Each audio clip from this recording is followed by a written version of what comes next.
Hi guys, welcome. We are going to be talking about Spill the Tarot Tea. It's been a while since I've done an episode on this little series that I came up with. So we're going to be talking tarot, obviously. We're going to be spilling the tea on tarot. And specifically, I have a question that was actually asked of me on one of my previous videos. One of you guys asked this question and you asked if I wouldn't mind making a video about this. So this is for you, my love. But I think a lot of other people watching this channel will find the information useful. So this is pertaining to tarot readers, even like other readers in general. But I'm going to mainly focus on the tarot reader community. Okay. So before we even get started, let's go ahead and light a candle and just set the mood and set the tone for the video.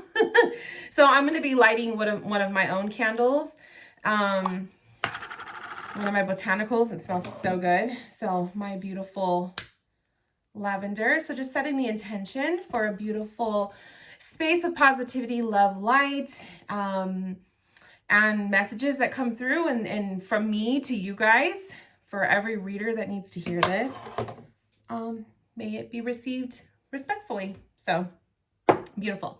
So I'm going to push that off to the side so I don't risk lighting my space on fire. And then let's use some Palo Santo because I feel like I need to set the tone for the mood for this space. So this is Spill the Tarot Tea. So if you guys want to get into it, light a candle. I'm actually going to be sipping on lemonade. But if you want to get some tea or something to, to drink while you watch, the more the merrier. Okay. I love that. So I'll put that right there. Okay, you guys. So one of you asked a question. You guys were asking the question that's Palo Santo, if you see the smoke coming up. One of you was asking me, you asked me the question of turnaround time and refunds. So that's what we're going to talk about today. So turnaround time and refunds, is it necessary to do either or? Okay. So let's talk about what it is first. So obviously we know refunds is when you make the decision, if you have an unhappy customer, or in this case, since we're doing tarot readings or we're talking about tarot readings, if you have a reading experience that maybe didn't go so great and your client felt the need to ask for a refund, or perhaps there was a missed appointment and they didn't make it to their appointment, or you weren't able to make it to the appointment, or whatever reason that would call for a refund. So a refund is when you choose to give back either 100% or a portion of the amount that your customer paid for the service. Okay. So a refund is, you giving that money back for whatever reason, right? And every reader has their own policies, their own code of ethics, their own way that they go about this, right? So my code of ethics, my policies may be different from the other reader that you go to, or you yourself as a reader. But I'm going to use myself obviously as an example because it's my video. So I'm going to be using myself as an example, but I am just making sure I say the way I do things is not the way everyone else does it. And it's not the way I expect anyone else to do it. It's the way I do it. So that's just a little disclaimer. And then what is turnaround time? So a turnaround time is when you agree on, for yourself, right? When you agree on the amount of time it is going to take you to complete a service after your client or your customer books a session with you. Okay. And this really kind of just depends on the type of service you are putting out there. So if it's a one-on-one live or in-person session, usually, at least with me, when you guys book with me for those sessions, it's instant. Like, you make your appointment and it's a day and time. So the turnaround doesn't matter with that. But my video readings, I do offer video readings, which are pre-recorded readings. It's me pretty much like here, like a YouTube video, right? I record me doing the reading for you, but you're not necessarily present. It's not done live. It's pre-recorded. So I do have a turnaround time that I do the video reading and then I give it back to you. So that's what I'm going to be, using that as an example of. So let's talk first about the refunds. So I think me personally, and this is like all 100% my opinion, I think me personally, having some sort of policy or code of ethics for your client or your customers or your future customers to go to on your website is important. So if you go to my website, rachelmarieintuitive.com, the link is in the bio, you will find tabs. It's like my main page, my home page, and there's links or tabs that you can go to depending on if you're looking at it from your desktop or your phone. And there's one that's called Code of Ethics.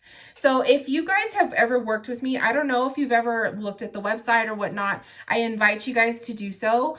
But check out where I wrote my Code of Ethics. So the Code of Ethics page is basically my policy, my rules. This is where I list what I will and will not do as a tarot reader. This is kind of like just, the 411 about my business. And just basically any kinds of policies that I have for myself as a reader. So I do recommend, if you are a tarot reader and if you're reading professionally, it's good to have something like that, a policy page, a code of ethics page, a 411 page, whatever you want to call it. Something on your website that you can refer your customers to, or hopefully they're looking at it prior to booking a session with you. Or it also really comes in handy to push that out to your customer if you happen to fall into a situation where a refund is requested of you, okay? This is pretty much like what's going to cover your ass. This is what's going to, make more sense to your customer, and it's just kind of like filling in the blanks so there's no confusion between yourself and your customer and your policies and all that. So when it comes to refunds, do I offer refunds? Yes. It's a case-by-case basis. So if you go to my code of ethics, it states it right there. Refunds are given on a case-by-case basis. The reason why I say that is because I don't just throw out a refund to anyone who requests it. If a service has been rendered, like if I just sat with you for the full hour for a session and you came at me wanting a refund, it's very much a case-by-case basis as to, do I feel like that is necessary or do I feel another option is necessary, okay?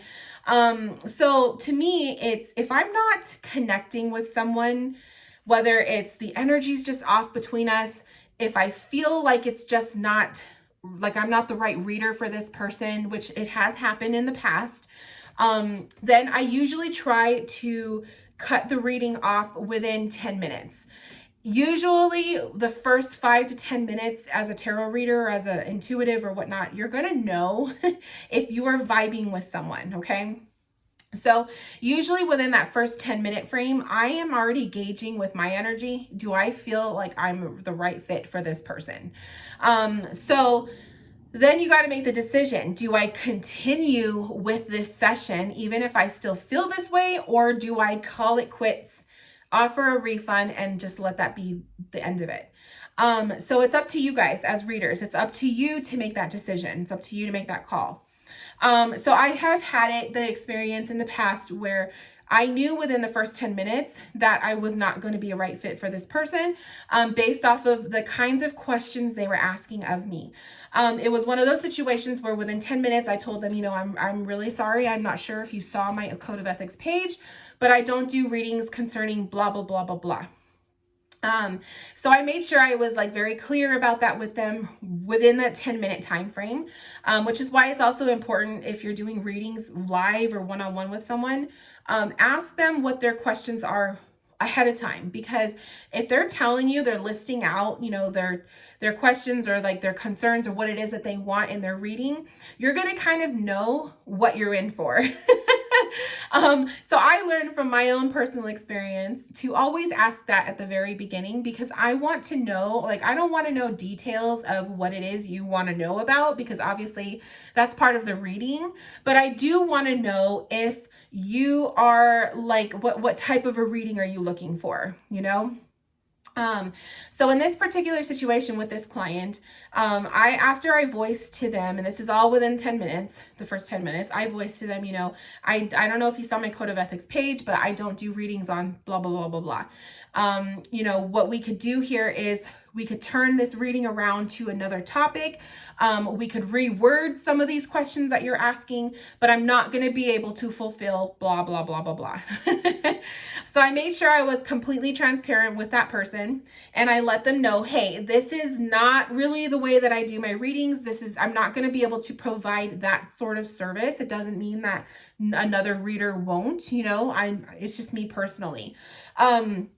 So then I left it up to them after that point. Once I voiced it, I told them, do you want to move forward with this session? Or we're only 10 minutes in. We can totally just cut this off. You can go on with finding another reader that would be a better fit for you. And I have no problem refunding, the amount that you made, I have no problem refunding what you paid for this service, right? So then at that point, my client decided to completely just like toss out the original content they wanted to read about, and we just continued a different sort of reading. So it worked out, but I did that all in the first 10 minutes, right? Now, if we were to have that conversation 45 minutes into the reading and with like 15 minutes left, and then they were asking me a question that I knew I wasn't going to answer, but I didn't know about it until like towards the end of the session, that's just on them. I would just pretty much tell them, no, I don't do that, or that's not the type of reader I am. I'm not comfortable reading for that question, or whatever it is. And I wouldn't even do it, right? But we still had a whole session. So there's no refund necessary. So that's what I mean. It's a case-by-case basis, you guys. If your client, so let's say, for example, if this particular person decided to say, you know what? Yeah, I'm not interested in having a reading with you. If you're not going to be able to provide that service, I don't want it. So yes, I want a refund. Then what I would have done was ended the session, right? Closed out the Zoom and refunded them in full. No questions asked, because that was still within my 10-minute time frame of like 10 minutes, no big deal, right? And let it be. But it just depends. And that's why it's important. That's why I have learned it is very important to know what my client is looking for at the very beginning of the session. I ask them point blank. It's usually one of the first questions I ask them, to tell me, what is it that you're looking for in this reading? What kind of questions do you have, just so I can have an idea?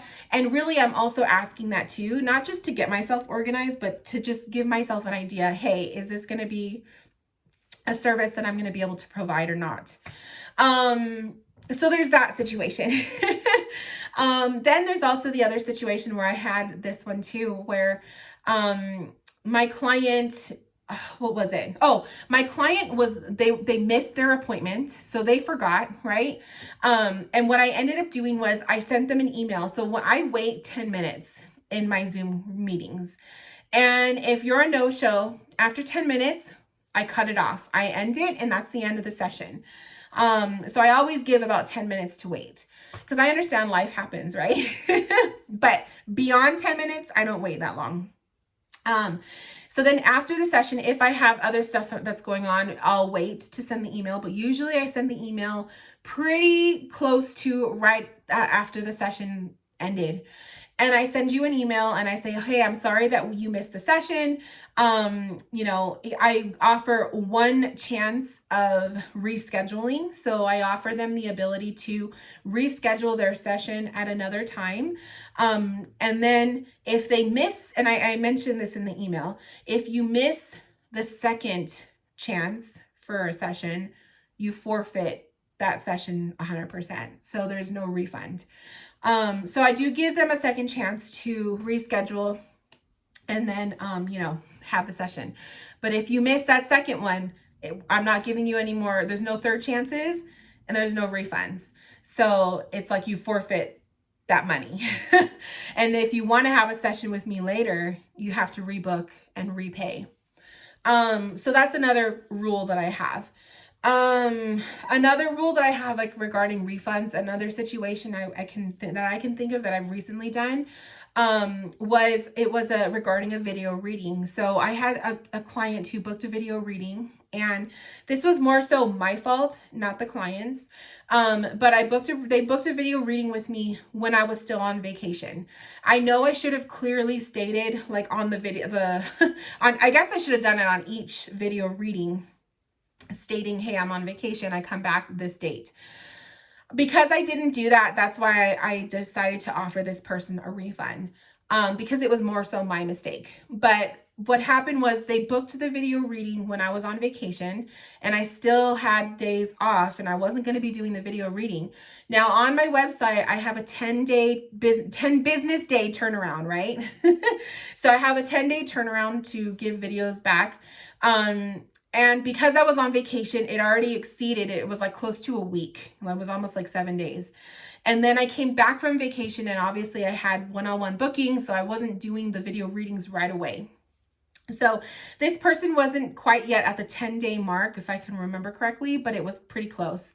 And she had emailed me like twice, 2 or 3 times, asking about her video. And I had to explain, hey, I am sorry if this was unclear, but I was on vacation when you booked it. So I didn't even get back from vacation until 2 days ago. I'm not scheduling any video readings to do them until, later in the week.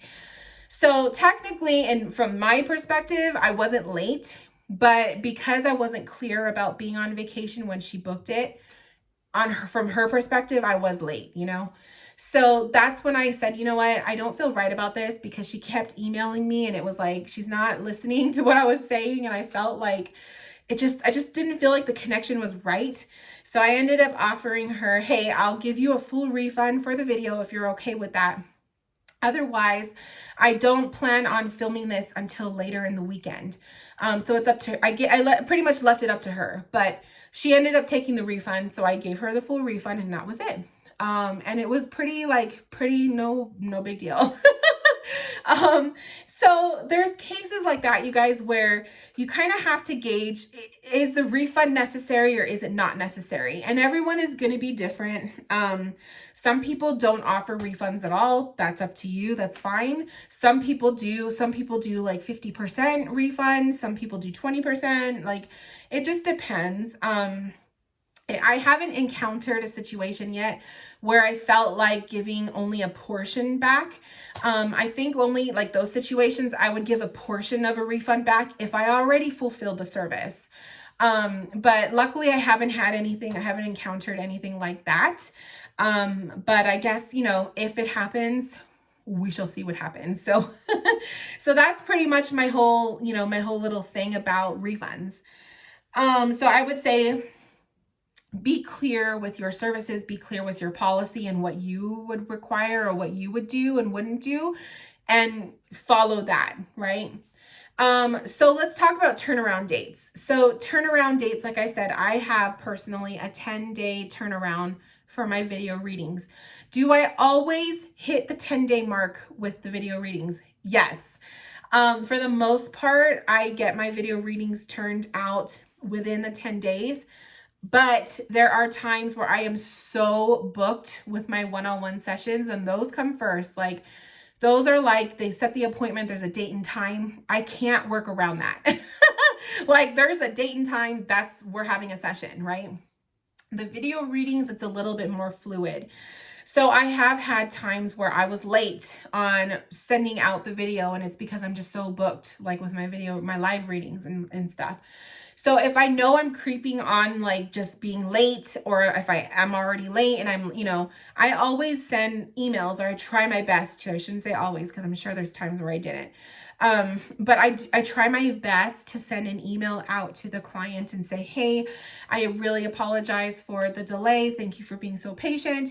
I plan on filming this day, blah, blah, blah, blah, blah.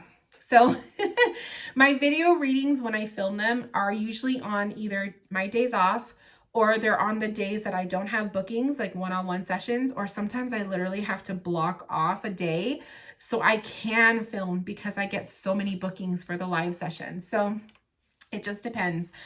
But obviously life happens. I need a life too. I have to do grocery shopping and laundry, and my husband has his days off. And so like when he's home, I don't want to do anything. I just want to be with him.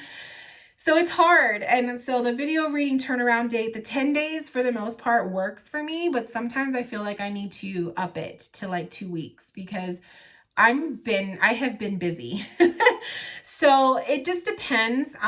Do I feel a turnaround date is necessary? Yes.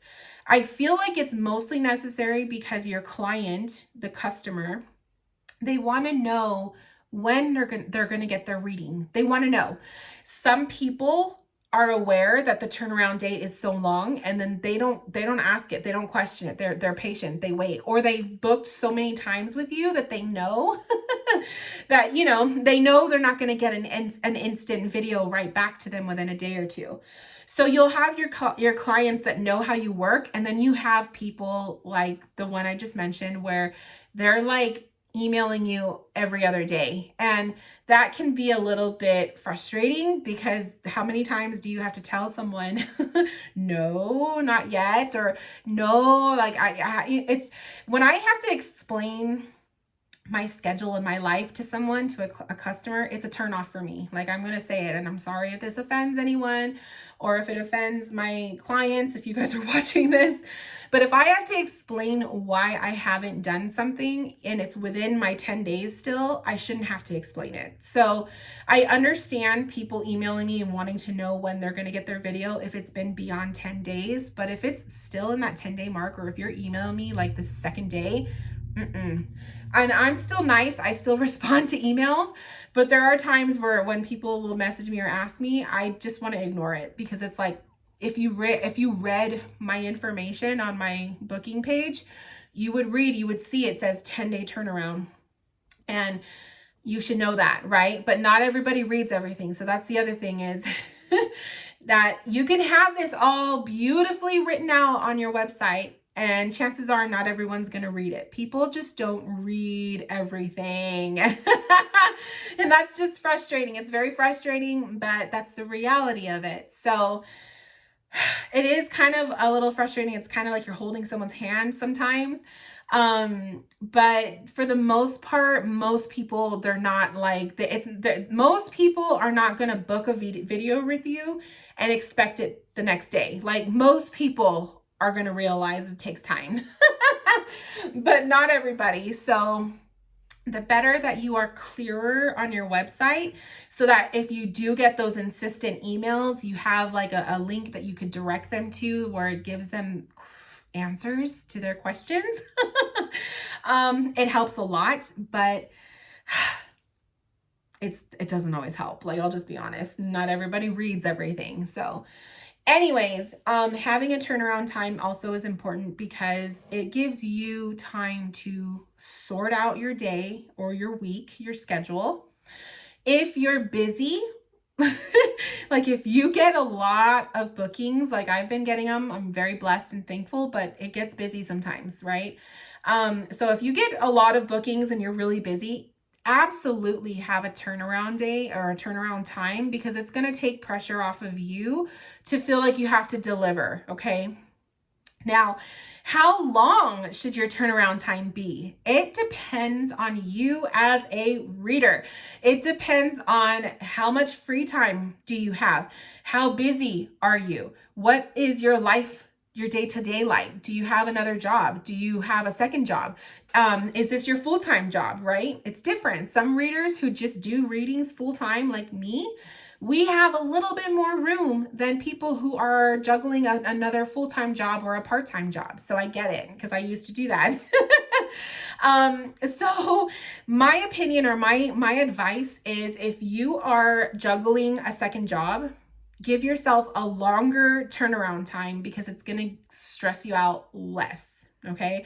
So when I was working part-time and full-time, my turnaround time was 15 days. I gave myself 2 weeks. Because sometimes I was so busy at work and so fucking exhausted when I came home from work, I didn't want to sit down and do readings. So I was doing readings on my weekends, my days off. So if you are working another job, I would recommend a longer turnaround time. If you are doing this full time, but let's say like you don't really get that much bookings, like you're not that busy, or maybe you're just starting off, or you just don't get a lot of appointments, then maybe your turnaround time can be less, right? There's some readers that have 24-hour turnaround times. Some readers have 2 to 3 days. It just depends. Everybody's different. Me personally, I can never do a 24-hour turnaround time unless you're paying me extra for that, because life happens, or I just have so many bookings. Like I just can't do that. But some people can. If you're doing like a 24-hour turnaround time, I would charge up for that service, just saying, because that's like your time. That's your time. I mean, all of this is our time, right? But if someone wants something done like ASAP, I would upcharge for something like that. And I used to do that back in the day. But not so much anymore, because I really can't. I can have an empty schedule tomorrow, and then within like an hour, 3 people will book, and I'm booked for that day. So it just depends.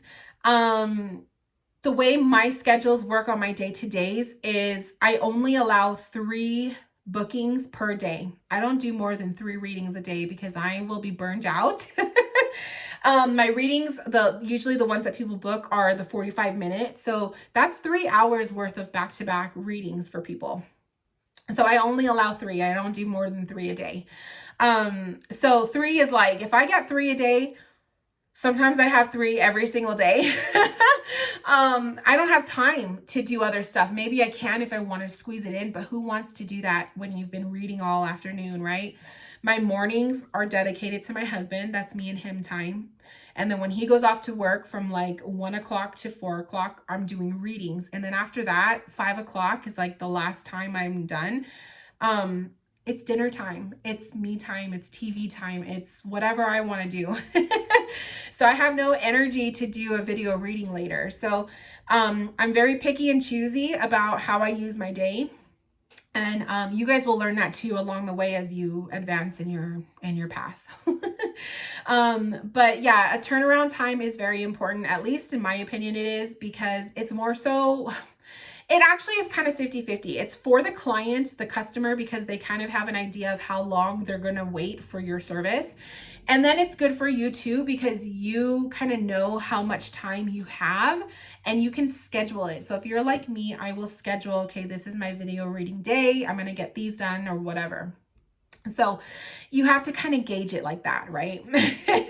It also just takes the pressure off to have to, get shit done in a small amount of time. So I do recommend turnaround dates.